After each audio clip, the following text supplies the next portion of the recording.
Hello, hi guys! Magandang hapon sa inyong lahat. This is Chin Rodriguez from my Great Channel, a faith healer, also matarider. So ngayong hapon na to, tignan natin sabihin sa iyo ng ating mga gabay. So this is a weekly gabay for the month of October 13 hanggang October 20 for the sign of Virgo. So Virgo, welcome to my channel.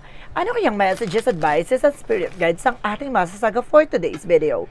Kanino kayang energy or kaganapan sa buhay ng mga Virgo signs ang ating mahagilap? So guys, this reading is a general reading lamang. Hindi lahat makaka-resonate, kundi lamang po makaka-relate sa inyo, and comment down below kung kaninong energy ang ating nasaga. Because don't forget to like and subscribe my channel and hit notification bell for more videos update. And of course, maraming salamat po sa mga walang sawang pagsuporta sa aking channel, lalo-lalo na ang hindi nag-i-skip ng ads, na way pagpalain kayo ng Diyos at may kapal. Siksik, liglig, nag-uumapaw na biyayang manumbalik sa inyo. So let's see guys, what is the messages, advice sa iyo ng ating angel spirit for the sign of Virgo. So let's see and watch this.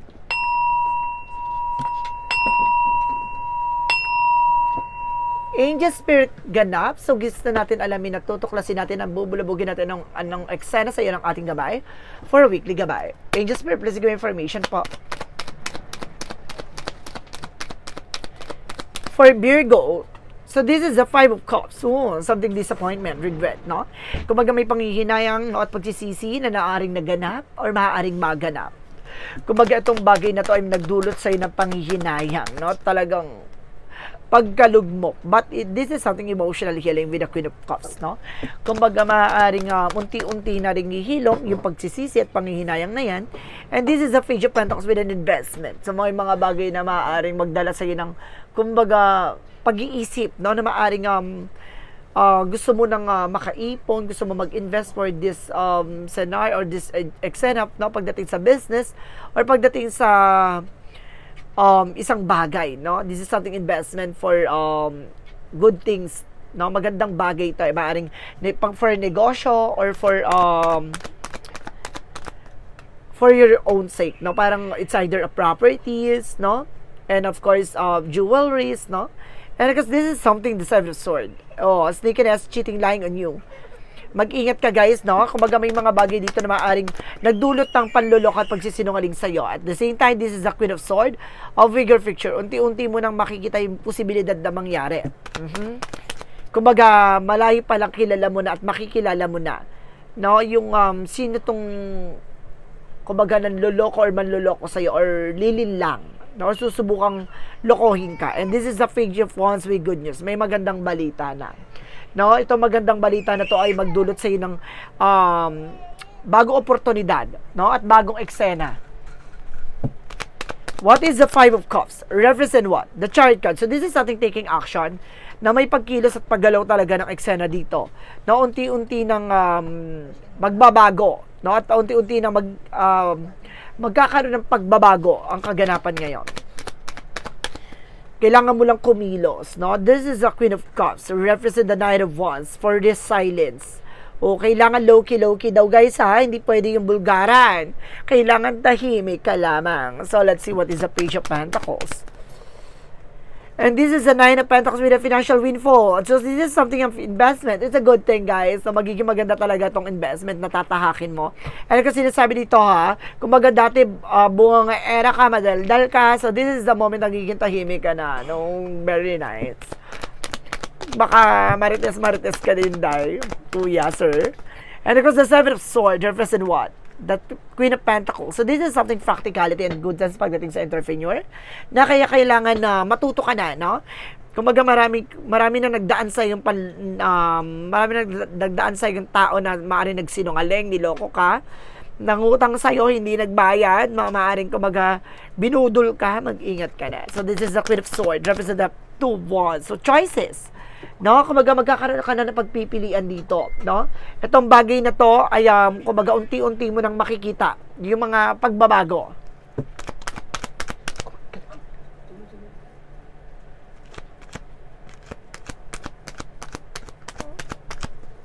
There's a Three of Cups, so something celebration, no? Unti-unti mo nang malalaman to magandang balita na to magdadala sa ng celebration. So let's see what is the Five of Cups sa Chariot card. So this is the Emperor, no? Mature enough person. Or either magiging mature na yung situation mo. Kumbaga sa lahat ng mga pinagdaanan mo, ito na yung oras at panahon, no? Para, kumbaga, humarap ka, no? Nasa takot at pangamba mo. Kumbaga may mga pagsisisi at panghihinayang sa nangyari sa nakaraan na kailangan mo tanggapin, na it's time to taking action to change your perspective. Or although change your mindset, no? So let's see what is the Queen of Cups because the Nine of Wands. So this is the Death card, no? Kumbaga, this is the something and ending and a new beginning. Tatapusin na yung pagiging emosyonal. Tatapusin na yung pag-i-emote mo or pagdadrama mo ng kung ano-anong bagay. This is something information na a transformation. Na kumbaga, babaguhin na, no? Yung naging attitudes mo, even your personality. So dahil dito binago ka ng iyong pangyayari or karanasan, ganon. Kumbaga ngayon, dati, kumbaga siguro, sa lahat ng bagay, kumbaga madaldal ka, kung gusto mo, lagi kang may kakwento, or lahat ng nangyayari sa buhay mo, kinukwento mo, no, nag-share ka ng mga thoughts, ng information, but definitely guys, this is the moment na parang binago ka talaga, no? Kumbaga, para magiging low-key or magiging private na yung eksena mo. The Page of Pentacles kasi Nine of Pentacles represent the Four of Wands. So, wow. So, something celebration. This is something yung twin flame energy na nag-represent dito na maaaring ito yung magdulot ng magandang eksena, no? Ito yung investment na maaaring wedding, proposal, or engagement. Or either this is something of financial windfall. Talagang magdudulot ng tuloy-tuloy na finances. So, Seven of Swords because the Queen of Pentacles. So, this is a Five of Swords, no? Kumbaga sinasabi na Five of Swords is something of fair fight. Patas na laban. So, malayo pa lang alam mo na yung magiging posibilidad, no? Kumbaga, nagtiwala ka lang. Maaring naloko ka dahil din sa, alam mo na yung katotohanan, pero sinubukan mo pa rin.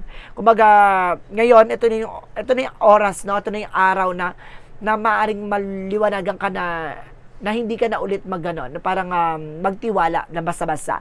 And of course, the Five of Swords, nagkaroon kasi ng self-sabotage that because of your action. Alam mo na yung mangyayari ng ganon, no? Sige ka pa rin, ganon. Kaya, this is the moment for change.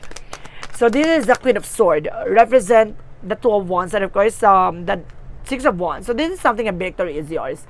Magtatagumpay ka dito dahil sa pinili mo, or dahil sa pipiliin mo, no? Natatahakin mo, na gusto mong mangyari. The Page of Wands or sa Three of Cups represent the Judgment. Ooh, this is a wake-up call. Or this is something, a caution or babala na itong balita na to, no, kailangan i-keep mo muna hanggat hindi pa nangyayari. Kapag nangyayari na, okay, ganun yun. Kumbaga kailangan maging ka na, tahimik ka na kumbaga maging paalala na sa iyo nangyari sa nakaraan, gano'n. Dahil parang napagtraidoran ka, no, na parang parang naanoan ka, no, na parang naagawan ka ng eksena, ng spots, ng kung ano man to, opportunity na to, inagawan ka. Kumbaga, this is the moment na parang matauhan ka na. So, let's see for the outcome. Ang pinaka-outcome is the Two of Cups, no, with the partnership. There's a lot of partnership coming in for you. At this is, at the same time, this is something unconditional love.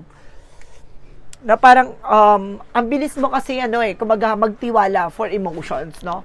Kumbaga, iba yung iba yung katangian mo, iba yung personalities mo talaga pagdating sa, sa pakikipag-coordinate, no? Pakikipag-usap. And this is the King of Cups for devoted for the person. But this is something a new beginning for a new love. Na atong tao na to is very devoted and for the person na maaaring siya lang yung nakaintindi at maaaring makaintindi sa'yo in the near future. Additional messages, no? Pagdating sa career and finances, represent the Knight of Cups with an offer. There's a lot of offer pagdating sa business industries. Pagdating sa trabaho, negosyo, hanap buhay mo. And this is the Six of Cups.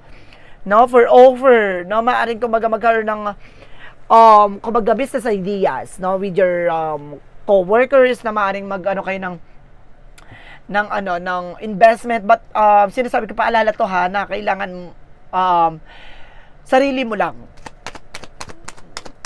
there's a ten of cups with a happiness. Parang manunumbalik yung sigla ng pamumuhay mo. Parang ganun yung parang nakikita ko with the remnants, familiarity. Parang maibabalik mo na yung sigla ng buhay ng iyong families. Ooh. And because this is something the worker with the, something success. The worker represents the trouble then. There's a lot of trouble coming in for you. Additional message pagdating sa love life. Security with the Knight of Pentacles and because the Ten of Wands, something burden, no? Kumaga maraming obligasyon, maraming responsibilidad, kanya-kanyang buhay ng inyong pamilya. Sinasabi dito, this is something secure. Sinusecure nyo na yung sarili nyo at sinusecure nyo na yung inyong relasyon na matatapos na yung mga obligasyon at responsibilidad. Ganon. And this is a devil card. Mag-ingat kayo, ha? Kumaga meron ditong kumaga toxic families, no? There's a toxic family na maaring, kumbaga, swerte ka nga sa asawa, pero malas ka sa biyanan or malas ka sa mga hipag or bayaw, gano'n. Kumbaga, sinuwerte ka sa asawa mo, pero malas ka dun sa part ng family niya. Additional messages, no? Pagdating naman sa health, so this is the Eight of Wands, so something of fast communication and of course good health. Now this is the Knight of Swords with the success driven. Kumbaga meron din ako na sense dito na magkakaroon ng operations, guys, ha. Mao-operahan tong tao na to, but kumbaga magsa-success. Okay. And because this is the word, the Wheel of Fortune, no? This is good luck. Magiging maganda ang balita na to at magiging maganda ang kalusugan mo.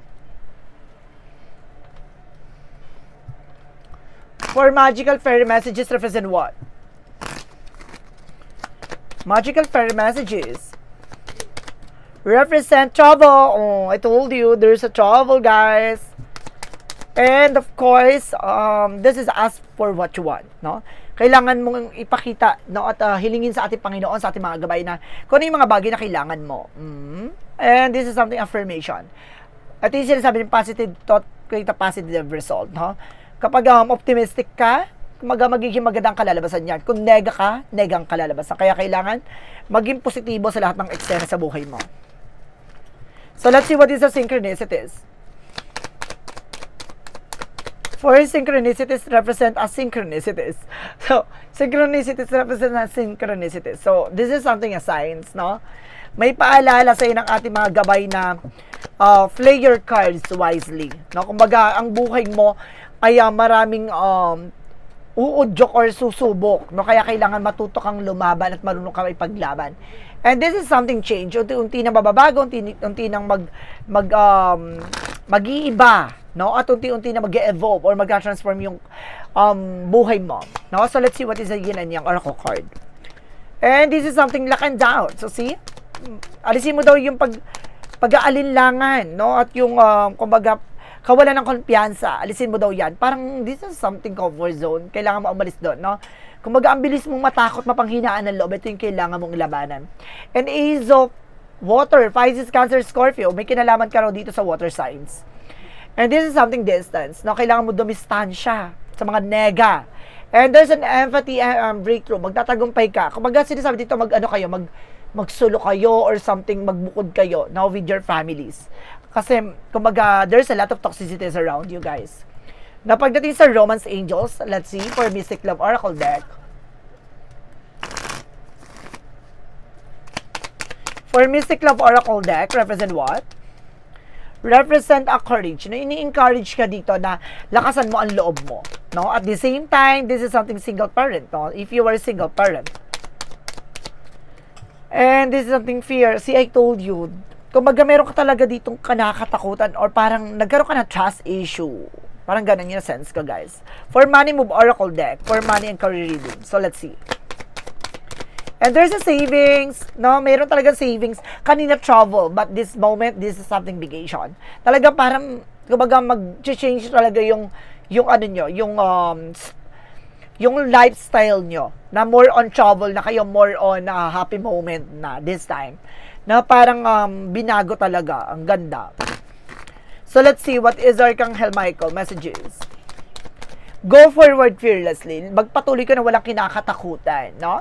And focus upon divine perfect health. So, mag-focus ka raw sa sarili nyo, sa mga nararamdaman nyo. Ano ito kumbaga parang pinapakita dito na mas maganda yung, kumbaga yun nga, travel ka for unwind, no? Para for mental health, no? Ganon. So, let's see additional messages. One more card, please, for Archangel Raphael.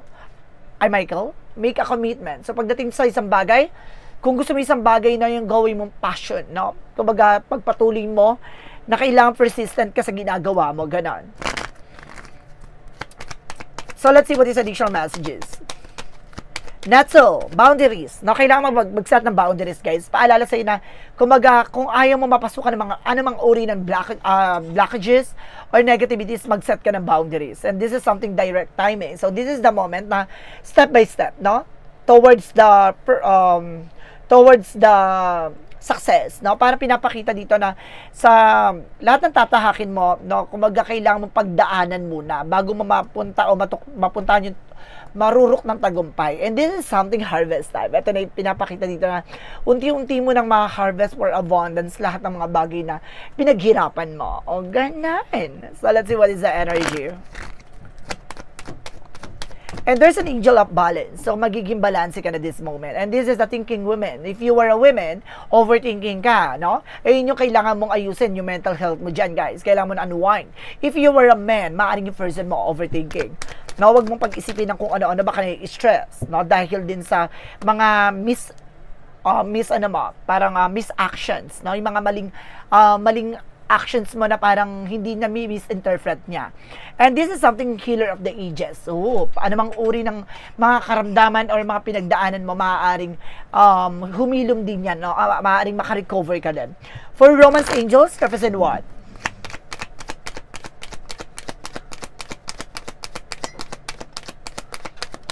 And this is something, let your friends help you. Nakaya mo yung mga kaibigan mo, tulungan ka. And this is release your ex. Napakawalan mo yung ex mo dito. So, let's see what is additional messages with an angel spirit for chakra. For chakra, represent mysticism. So, misteryo talaga dito, guys, no? May misteryo talaga sa likod ng lahat ng kaguluhan at kaganapan sa buhay mo. And, see in peace, may humaharang, no? Pagkatapos mo malaman at matuklasan ko sino itong humaharang sa eksena mo, magiging maganda na daloy ng buhay mo. Guys, ito yung kailangan mong basagin, alisin, na para mag-continuous na yung good, diba? Good news, good opportunities, ganito, ganyan. Kaya pala, this is something that card. Kailangan mo nang matapos, no? For the angel's answer, see? Para matapos yan, you need to taking action for this. Kailangan mong kumilos, gumalaw, and this is something no. Na may mga bagay na hindi mo dapat ginagawa. And this is something don't stop. Na kumbaga, kailangan itigil mo, no? At kailangan mong wag itigil sa bagay na yon. Kumbaga, kailangan maging balanse ka. May mga bagay na mali at may magandang kang ginagawa. Kaya kailangan tuklasin mo yung kung ano yon. Na ano yung kailangan mo itigil, ano yung kailangan mo ayusin. So, let's see what is additional messages. Ano yung kailangan mo pagpatuloy. And this is something that, I told you, this is something that card.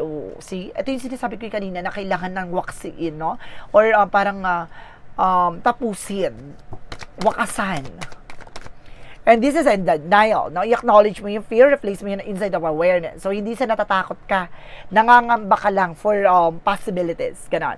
And this is something service. Now, you are also a public servant, or services yung work mo, or just helping others, no? So, let's see what is additional messages. And there's a time to decide. Kailangan mo mag-decision, no? Ngayon na. And options. So, there's a lot of choices coming in for you. There's a lot of opportunity, career, possibilities, no, for you. For Archangel Raphael, messages.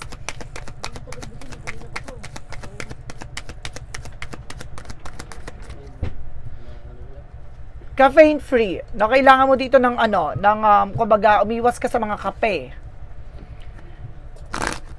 Additional messages with an angel spirit. And this is Earth School. Life lesson, see? Ito yung, kumbaga, parang ito yung leksyon sa buhay mo. No, ito yung aral na kailangan mong matutunan. And for higher learning. So, see, this is something sisubmenta ka. Seeing potential. Kumbaga, kaya mong baguhin. No? Kaya mong ayusin. At kaya mong wakasan. No? Yung mga negativity sa buhay mo. So, let's see what is the Monsology. Monsology represent a fairy climax approaches. No? Nasa exciting part ka na. And meditate and contemplate. So, kumbaga, kailangan mo mag-meditate, na magmuni-muni, na magdasal para malaman mo kung ano yung solutions, no? Or magiging actions mo. For Jesus' loving quote said, Jesus' loving quote said, watch and pray that you enter not into temptations, no? Magdasal at of course tignan, pagmasdan kung ano yung mga bagay na papasukin mo na mailayo ka sa anumang uri ng tukso, no? Kaya kailangan magdasal ka na mailayo ka sa anumang uri ng hindi magagandang senaryo, no? Kaya kailangan kumbaga suriin mabuti, no? At pagmasdan yung mga bawat gagawin, no? Bawat kilos na gagawin. So let's see what is the angel's number. Angel's number represent the act on your idea. So see, kumbaga kung ano yung pumasok sa isip mo, just take an action for this, no? Realistic and practical approach. And you have the benefit of good fortune. And if you see your use your wise judgment and you can do anything in the place, you can reach new heights. You should act on your potential when you see this pattern, since what you plant will grow. You're about to experience an spectacular ascent. So see, kumbaga makikita mo, no, yung bawat pumapasok sa isipan mo, na ano yung mga pumapasok na gut feeling sa'yo. Kumbaga, it's a part na parang masolusyonan at matapos na yung talagang hinaing ng buhay mo. At sinasabi dito, this is something 222 for feminine forces. You can do everything by yourself, but life is to be shared. Partner up with the right spirit and you become a force, honor, commitment, and people around you don't judge and listen. Kumbaga, makinig ka. Kailangan mo munang pakiramdaman. Kailangan mo munang aralin na bago ka kumilos at bago ka magdesisyon. Kailangan mo munang kumbaga siyasatin kung itong bagay na to ay makakatulong ba sa'yo, or itong bagay ba to ay makakagawa sa'yo ng hindi magandang eksena. So let's see what is the messages of life. Messages of life represent what? Simplicity. No? Simple lang ang buhay. So pinapakita dito, today I choose to simplify my life as I do so. My word is lightened. I release my ego need to understand. To prove and to control. Instead, I undertake every task with an open and humble heart. Seeing through the eyes of the child, I discover life in all its wonder and simplicity. As the complication and chaos of the mind all away. And remember, I am one with the light. So see, kung magkakasama ka sa liwanag, or ikaw yung magsisilbing liwanag sa lahat ng mga kaguluhan na nangyari sa buhay mo, tandaan mo, kung kaya mong baguhin, no, ang sarili mong buhay, kaya mong gumawa ng isang bagay na makakabuti at makakasama sa buhay mo. Kaya kailangan, bago pa mangyari yon, no, kailangan mong kumilos. Pero sa bawat pagkilos, kailangan maging mabusisi ka. Aralin mo yung magiging posibilidad, no, at magiging outcome ng eksena mo. Tingnan mo yung disadvantage and advantage, lahat ng mga bagay o scenario sa buhay mo. So guys, this is weekly gabay for the month of October 13 hanggang October 20 for the sign of Virgo. So Virgo, maraming salamat for this wonderful reading. So once again, this reading is a general reading lamang, hindi lahat makaka-resonate. Kung hindi lamang po makaka-relate sa inyo. And comment down below kung kaninong energy ang ating nasagap. So don't forget to like and subscribe my channel and notification bell for more videos update. And of course, maraming salamat po sa mga walang sawang pag-suporta sa aking channel, lalo-lalo na ang hindi nag-i-skip ng ads, naway pagpalain kayo ng Diyos at may kapal, siksik, liglig, nag-uumapaw na biyayang manang balik sa inyo. At maraming salamat po. And see you in the next video. Bye-bye and babush.